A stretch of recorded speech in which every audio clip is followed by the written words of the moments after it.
अस्सलाम वालेकुम, मैं हूं मुर्तज़ा हुसैन और आप देख रहे हैं मिंगल अप यूट्यूब चैनल। हमारे साथ मौजूद हैं जावेद शाह साहब, सीनियर जर्नलिस्ट हैं और इनसे आज मुख्तलिफ़ मौज़ूआत पर गुफ्तगू करेंगे और इनसे जानेंगे इनका तज़किया। सबसे पहले नवाज शरीफ साहब के घर के बाहर PTI का ने एहतजाज किया है। इस पर काफ़ी सख्त एक्शन जो है ब्रिटिश हाई कमीशन के जो वहाँ के जो हमला है, स्टाफ है वहाँ का, उन्होंने जो है इस पर काफ़ी सख्त एक्शन लिया है। इसके अलावा बिलावल भुट्टो साहब ने जो असम्बली में अपनी घनगरज खिलाफी है, अदलिया पार्लियामेंट की बालादस्ती की बात की है, इस पर भी हम जो है जावेद शाह साहब से तज़किया जानेंगे। और जो है एतमाद के वोट के बाद शहबाज शरीफ साहब जो है वो काफ़ी खुश, मुतमईन और बाएतमाद नज़र आए, पुरएतमाद नज़र आए। इसके ऊपर भी हम जावेद शाह साहब से जानेंगे कि जावेद शाह साहब क्या राय रखते हैं इस एतमाद के वोट के बाद जो 180 वोट उन्होंने हासिल किए हैं। और PTI के बारे में हम बात करेंगे, जो हम मुसलसल यहाँ मुख्तलिफ अपने प्रोग्राम्स में करते रहे हैं और जावेद शाह साहब अपना तज़किया और तबसरा बताते रहे कि जो PTI में ख़बरें मुसलसल कुछ महीने से गर्दिश कर रही हैं, कुछ रहनुमाओं के इनके बागी होने की या मुनहरफ हो जाने की मुस्तक़बिल करीब में, और एक दफ़ा फिर ये टिकटों के मामले पे इमरान खान साहब ने जो पंजाब की टिकटें तकसीम की हैं, उस पर फवाद चौधरी साहब ने बाकायदा TV पर अपनी नाराज़गी का इज़हार किया है और कुछ जो है शाह महमूद कुरैशी भी खफा नज़र आते हैं। इस पर भी जानेंगे क्योंकि फवाद चौधरी साहब जो है माजी में काफ़ी जमातों से मुंसलिक रहे हैं और शाह महमूद कुरैशी साहब भी इससे पहले पीपल्स पार्टी में वज़ीर ख़ारजा के ओहदे पर रह चुके हैं। तो ये तमाम चीज़ें हम जानेंगे। इसमें सबसे पहले हम बात शुरू करते हैं PTI में जो इस वक्त ये शाह महमूद कुरैशी और फवाद चौधरी साहब वाला जो इस वक्त एलिमेंट है टिकटों का, इस पर हम बात करेंगे। जी जावेद शाह साहब। बहुत शुक्रिया मुर्तज़ा साहब आपका, आपने बड़े अहम मसाइल पर तवज्जो दिलाई है। असल में बात दरअसल ये है कि PTI की जो टिकटों की तकसीम हुई है तो अब उसमें तब्दीली भी कर दी है। अभी एक दिन जो यानी कि इमरान खान ने जो एहतजाज हुआ, जिसने भारी एहतजाज किया ज़रा तगड़ा वहाँ लमान पार्क के बाहर या आगे पीछे, तो उन्होंने रिकन्सिडरेशन हुआ है। असद उमर उस दिन कह रहे थे तो नई लिस्टें आ गई हैं, पुराना टिकट वापस लेके दूसरों को दे दिया गया, नए लोगों को। तो ये एक तब्दीली आई है। मगर ये जो बड़े रहनुमा हैं फवाद अहमद और ये क्या नाम है अपना जो शाह महमूद कुरैशी, तो इन लोगों का ये है कि इनको आसरा है कि आगे जाके इनको बड़ी सीटें भी मिल सकती हैं। बात को इसलिए फौरी तौर पे इतने नाराज़ नहीं होंगे, इजहार करेंगे अपना थोड़ा कि भाई गलत हुआ, मगर ये कि बहरहाल अब बुज़दार को दोबारा लाया जा रहा है, बुज़दार को भी टिकट दिया जा रहा है। तो फवाद जो है चौधरी फवाद अहमद, उन्होंने उस पर कहा था कि भाई ये क्या है, बहरहाल उनको समझ नहीं आई। तो मगर ये कि बहरहाल ये लोग अभी खुल के कोई वो नहीं करेंगे और इनको PTI में इख्तिदार में जो PTI आने वाली है तो उस पर इनको बड़ी उम्मीदें वाबस्ता है। तो ये अपना PTI से दामन नहीं चुराएंगे, एहतजाज भी सख्त नहीं करेंगे, हल्का फुल्का एहतजाज कर रहे हैं ये लोग। ये चीज़ जो PTI के जो लोग जो हैं वो हर जगह एहतजाज का सिलसिला शुरू कर देते हैं, जहाँ भी PDM का कोई रहनुमा देखते हैं, बिलखसूस नून लीग से मुताल्लिक मैं कहूँगा कि वहाँ जहाँ भी उनको कोई नून लीग से मुताल्लिक, चाहे मरीम हो, चाहे नवाज शरीफ हो या शहबाज शरीफ हो, अगर ये कहीं नज़र आ जाए तो PTI के लोग जमा होकर जो नारेबाजी शुरू कर देते हैं, चोर डाकू के नारे। तो यही कुछ जो है नवाज शरीफ की जो बरतानिया में रिहाइशगाह है उसके बाहर किया। तो जो मैंने आपसे सवाल किया, इस पर आप क्या कहेंगे, क्या इज़हार ख्याल करेंगे? सूरत हाल ये है कि ये जो बात है ये बिल्कुल ही गलत है। ये जो कल्चर मुतारिफ कराया है तो ये बिल्कुल ही गलत है। तो मैं ये समझता हूँ कोई बाशऊर शहरी और पढ़ा लिखा शख्स और जो किसी हद तक अपने इख्तलाफात सामने वाली पार्टी से रखता है, मगर इस नहज पे हालात को नहीं पहुँचाता कि दूसरे को दुश्मन समझने लगे, एक दूसरे की जान के दुश्मन हो, एक दूसरे की फैमिली के, ख़ानदान के जानों के दुश्मन बन जाएं, उनके बच्चों पे, उनकी औरतों पे, उनके यानी कि मर्दों पे, उनके रिश्तेदारों पे, उनके रिलेटिव पे आप जहाँ मिलें कीचड़ उछालें, उनको ऊपर तनकीद करें, आवाज़ें कसें। तो ये किसी पढ़े लिखे बाशऊर शहरी का या किसी सियासी रहनुमा का या सियासी कारकुन का वो नहीं बनता हक।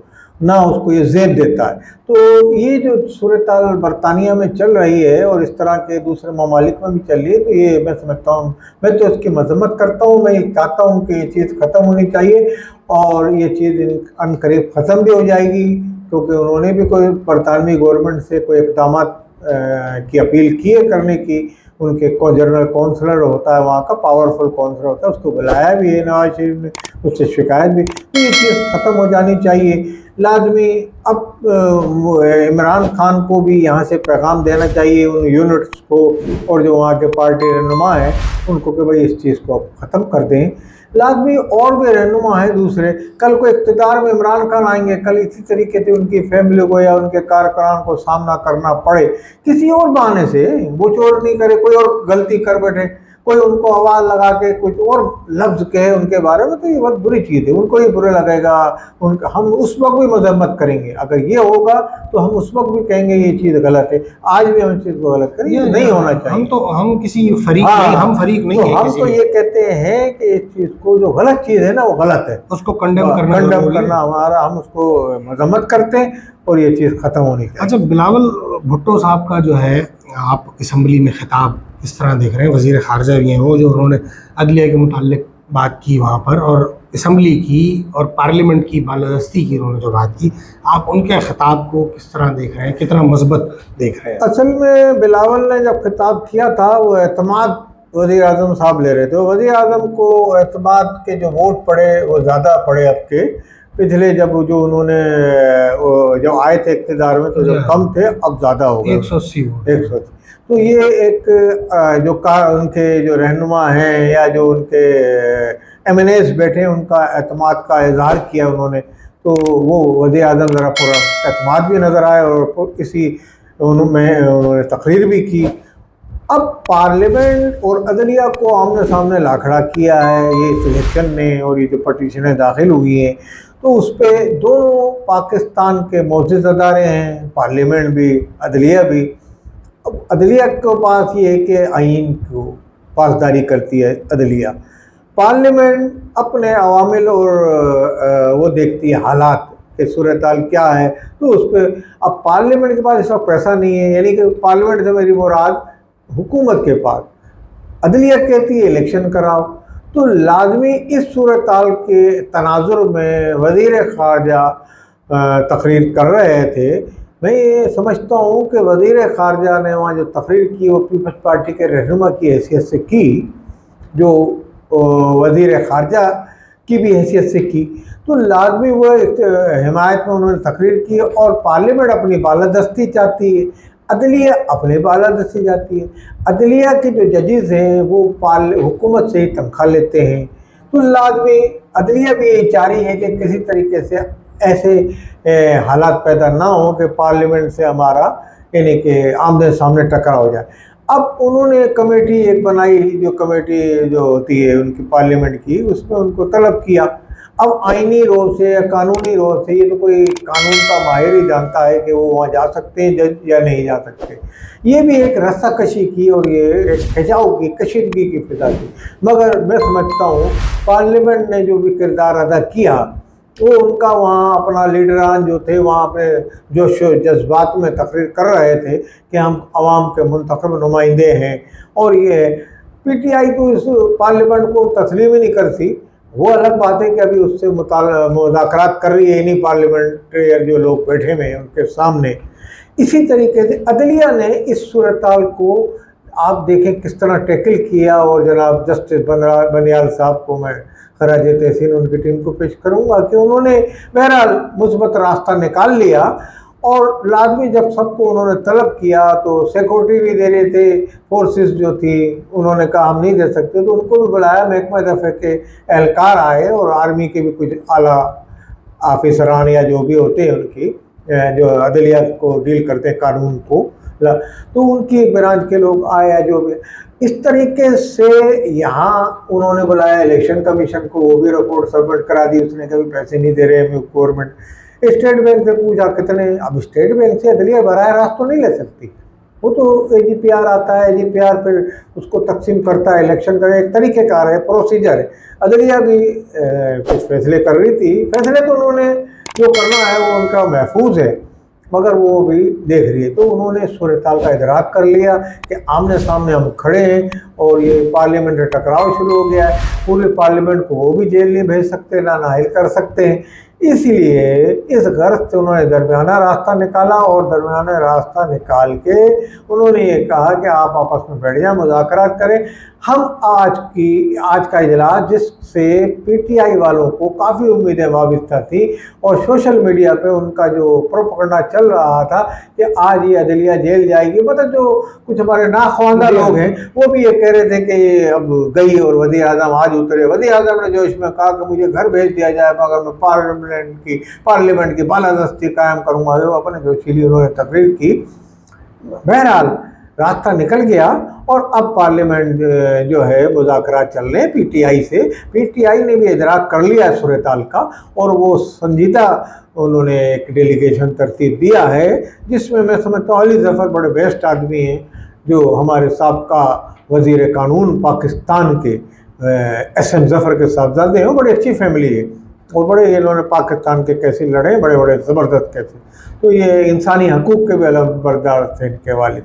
अच्छा, ये यहाँ आप जो है सो जावेद शाह साहब तमाम इस, मैं कहूँ अगर सियासी खेल के पीछे जरदारी साहब का किरदार कितना अहम देख रहे हैं, इस तमाम मामले को आप किस तरह देख रहे हैं, ये इस सारी बसात को बिछाने में और फिर उसे इतने अफाम व तफहीम के मामले के साथ निपटाने में, जैसे आहिस्ता आहिस्ता मामला सिमट रहे हैं और सेट हो रहे हैं आहिस्ता आहिस्ता सही सिमत में गामज़ान है, तो आप इसे कैसे देख रहे हैं? इसके पीछे जरदारी साहब का किरदार आपको नज़र आ रहा है? जिससे जरदारी साहब ने, असल में जरदारी साहब जो हैं वो एक सियासत में उन्होंने इतने दाव पेच जानते हैं सियासत के, और पाकिस्तान वो जज्बात में नहीं आते। सबसे अहम बात यह है कि जो आदमी, आप क्रिकेट भी खेल लें, आप हॉकी भी खेल लें, आप फुटबॉल भी खेलें, किसी भी खेल में गुस्से की हालत में, जज्बाती हालत में वो खेल खेलेगा, या कोई भी काम आप जज्बात में आके गुस्से में अपने ऑफिस की कुर्सी पे भी आप बैठेंगे,